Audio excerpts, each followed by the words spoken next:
अच्छा, अब ये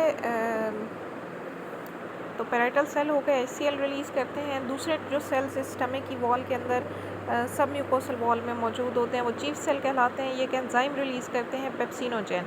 पेप्सिनोजेन इनएक्टिव फॉर्म होती है, इसमें ये काम नहीं कर सकता, तो इसको एक्टिव होने के लिए एसिडिक एनवायरनमेंट चाहिए। जैसे ही HCl के साथ मिलता है ये पेप्सिन में कन्वर्ट हो जाता है, जो कि प्रोटीन पे अटैक करता है और प्रोटीन को पॉलीपेप्टाइड लॉन्ग पॉलीपेप्टाइड चेन को छोटी छोटी पॉलीपेप्टाइड और डाईपेप्टाइड चेन्स के अंदर तोड़ देता है।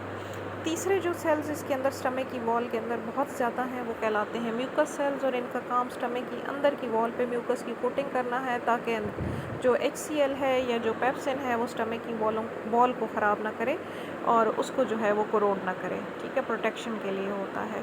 ये कोट आपके स्टमक की वॉल को HCl से और पेप्सिन से बचाता है।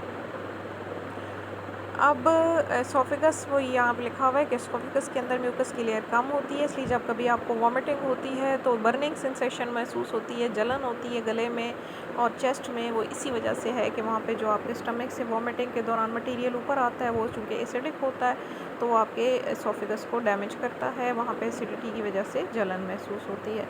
ये तो थे एंजाइम्स। फिर आपकी जो स्टमक की वॉल है उसमें कुछ ऐसे ग्लैंड्स भी हैं जो हार्मोन रिलीज़ करते हैं। वो हार्मोन इसके अंदर नहीं आते बल्कि ब्लड में जाते हैं, वो हार्मोन गैस्ट्रिन कहलाते हैं।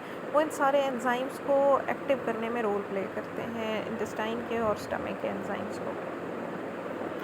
आगे आ जाएं तो स्टमक के अंदर डाइजेशन हम देख लेते हैं कि जैसे ही फूड जिसको हम बोलस कह रहे थे एसोफेगस से आता है स्टमक के अंदर, तो स्टमक के अंदर स्टमक की वॉल्स जो हैं वो डिस्टेंड यानी खुली हो जाती हैं फूड, ताकि ज़्यादा से ज़्यादा हम खाते रहते हैं या फिर अचानक हमें एक फुल फीलिंग महसूस होना शुरू हो जाती है कि बस अब मज़ीद हमारे पेट में जगह नहीं रही, स्टमक फुली फिल्ड हो जाता है। जब मुकम्मल भर जाता है तो आपके स्टमक के अंदर HCl रिलीज़ होना शुरू हो जाएगा। ये HCl पेप्सिनोजेन को पेप्सिन में कन्वर्ट करेगा। पेप्सिन जो है वो प्रोटीन पे अटैक करेगा और उसको ब्रेक डाउन करने में हेल्प करेगा, और यहाँ पे स्टमक की वॉल में शदीद कॉन्ट्रैक्शन पैदा होती हैं जिससे फूड अच्छी तरह से मिक्सअप भी होती है, और जैसे चक्की के अंदर ग्राइंड हो जाती है ना, तो ग्राइंड हो जाएगी, बारीक पीसेस में कन्वर्ट हो जाएगी, और वो जो सॉलिड जो कुछ आपने खाया है जब स्टमक में 2-3 घंटे गुजार लेता है तो उसके बाद वो लिक्विड में कन्वर्ट हो जाता है, और वो लिक्विड जो है वो काइम कहलाता है, सेमी सॉलिड लिक्विड है। तो ये काइम कहलाएगा और यहाँ से स्टमक से थोड़ा थोड़ा करके पाइलोरिक एंड से पाइलोरिक स्फिंक्टर से गुजर के ये इंटेस्टाइन में जाता रहेगा। अब आगे आ जाए, स्मॉल इंटेस्टाइन है। स्मॉल इंटेस्टाइन के अंदर अगर हम उसकी स्ट्रक्चर देखें तो वही वॉल्स की 3 लेयर नज़र आएंगी। ऊपर वाली जो है वो सिरोसा है, फिर मस्कुलर लेयर है, सर्कुलर और लॉन्गिट्यूडनल मसल्स होते हैं, फिर अंदर वाली लेयर जो है वो उसकी म्यूकस कोटेड होती है। डायमीटर देखें तो 4 सेंटीमीटर तकरीबन इसकी वो कह रहे हैं कि ह्यूमन इंटेस्टाइन चौड़ी है और 7 से 8 मीटर लंबी है, यानी जो उसकी गोलाई है डायमीटर है वो 4 सेंटीमीटर है, लेकिन लेंथ उसकी 8 मीटर तक होती है, जो कि फोल्डेड फॉर्म में पड़ी होती है हमारे पेट के अंदर। और हर्बीवोर्स की इंटेस्टाइन सबसे लंबी है, कार्निवोर्स की इंटेस्टाइन छोटी होती है, ओमनीवोर्स की इंटरमीडिएट होती है। इनर वॉल अगर देखी जाए इंटेस्टाइन को अंदर से खोल के देखें तो उसके अंदर जैसे टॉवल लाइक अपीयरेंस है, जैसे एक तौलिया होता है ना, उसके टॉवल के ऊपर छोटी छोटी फिंगर लाइक प्रोजेक्शंस होती हैं, तो हमारी इंटेस्टाइन अंदर से बिल्कुल वैसी ही है, यानी जो इनर वॉल है उसके ऊपर फिंगर लाइक प्रोजेक्शंस होती हैं जिनको विलाय और माइक्रोविलाय कहते हैं। तो ये सरफेस एरिया बढ़ाती हैं, अब्जॉर्प्शन में रोल प्ले करती हैं। यहाँ पे अगर हम क्रॉस सेक्शन देखें, ये आपको नज़र आ रहा है, तो ये यहाँ पे स्टमक का क्रॉस सेक्शन है और उसके अंदर ये डिफरेंट टाइप के आपको ग्लैंड्स नज़र आ रहे हैं। ये इंटेस्टाइन है, ये इंटेस्टाइन की वॉल्स हैं। ठीक है, यहाँ पे अगर हम देखें इसको तो you can C outer most जो है वो सिरस लेयर या सिरोसा कहलाती है, उसके बाद मस्कुलर लेयर है, फिर सब म्यूकोसा है, और ये जो इनर है ये विलाई कहलाते हैं। ये जो फिंगर लाइक प्रोजेक्शंस है, और अगर इनके ऊपर देखें तो फिर मज़ीद छोटे प्रोजेक्शंस हैं जिनको माइक्रोविलाई कहते हैं। तो आपकी इंटेस्टाइन अंदर से टॉवली अपीयरेंस होती है, बिल्कुल इनर वॉल उसकी ऐसे होगी जैसे टॉवल होता है, तो सरफेस एरिया बढ़ाने के लिए है।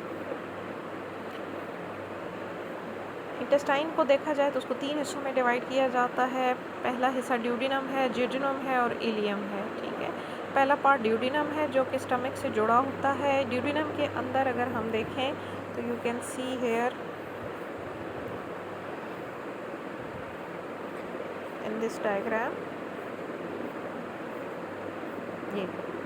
ये वाला पोर्शन ये ड्यूडिनम है। तो यहाँ पे ये आपको ऊपर जो बड़ा सारा ऑर्गन नज़र आ रहा है ये लिवर है। लिवर की नाली भी यहीं पे ओपन होती है जिसको बाइल डक्ट कहते हैं। फिर यहाँ पे और ऑर्गन होता है जिसको पैंक्रियाज कहते हैं, उसकी नाली भी इसी में ओपन होती है जिसको पैंक्रियाटिक डक्ट कहते हैं। तो ड्यूडिनम के अंदर लिवर की सिक्रीशन भी आती है, पैंक्रियाज की सिक्रीशन भी आती है। पैंक्रियाज से एंजाइम आते हैं, लिवर से बाइल आता है, उसमें सॉल्ट होते हैं। क्योंकि ड्यूडिनम के अंदर हमें वो जो पीएच एसिडिक थी उसको फ़ौरन से अल्कलाइन करना ज़रूरी है। तो यहाँ से बहुत सारे सॉल्ट्स आते हैं लिवर से बाइल की शक्ल में, और पीएच जो है जो पहले 3-4 थी अब फ़ौरन से 7 से ऊपर चली जाती है, 9, 10, 11 तक। और यहाँ सोल्यूशन सारा का सारा अल्कलाइन हो जाता है ताकि वो एंजाइम जो पैंक्रियाज से आ रहे हैं वो उस पर एक्ट कर सकें। तो ड्यूडिनम के अंदर most of the digestion takes place in duodenum and jejunum.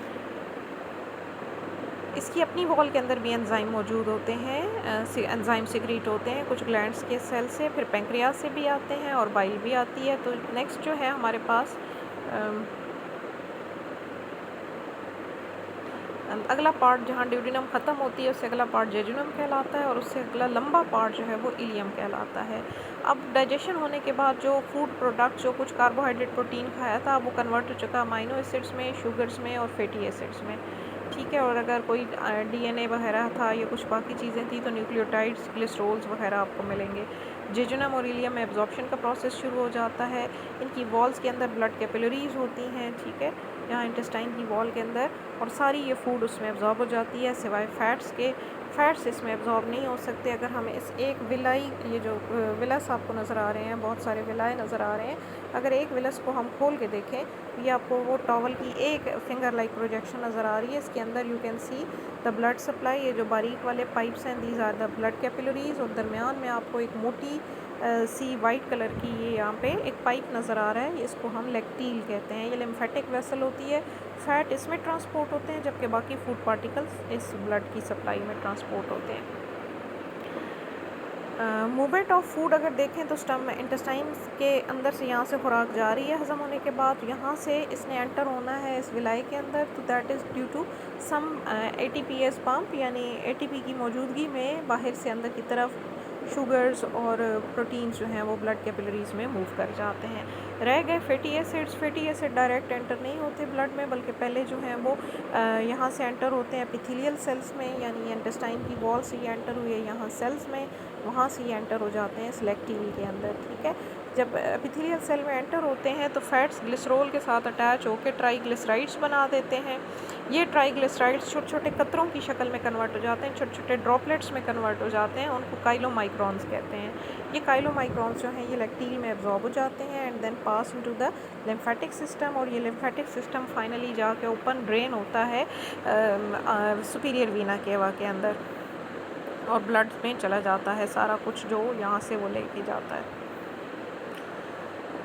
Small intestine में मैक्सिमम एब्जॉर्प्शन हो जाती है फूड की, पीछे रह जाता है कुछ पानी, अनडाइजेस्टेड वेस्ट और बैक्टीरिया वगैरह या बाकी जो स्लफ्ड आउट सेल्स होते हैं इंटेस्टाइन की दीवार के, डेड सेल्स हो गए, वो सारे के सारे वहाँ से वो नीचे लार्ज इंटेस्टाइन में पुश कर दिए जाते हैं। स्मॉल इंटेस्टाइन में कुछ यहाँ पे लिखा हुआ है कि कुछ पानी भी एब्जॉर्ब होता है, लेकिन